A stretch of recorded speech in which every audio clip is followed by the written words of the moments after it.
Hey folks, and welcome to week number 11, all right? So this week we're really working on writing our essay. So what I'm looking for this week, turn in your essay 3 research answers. Again, I'm going to peg this for Monday, but just one last checkup as you guys have been working through the process, okay?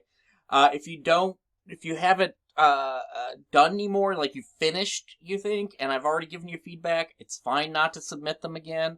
I'm just giving you the opportunity to have me give you as much feedback as possible. Okay?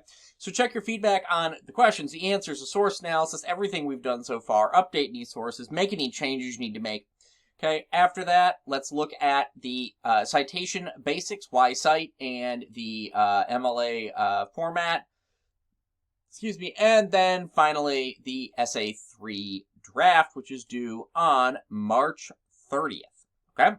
That's everything. This week is really dedicated to writing, finishing up the research and writing. If you've got questions, please don't hesitate to let me know.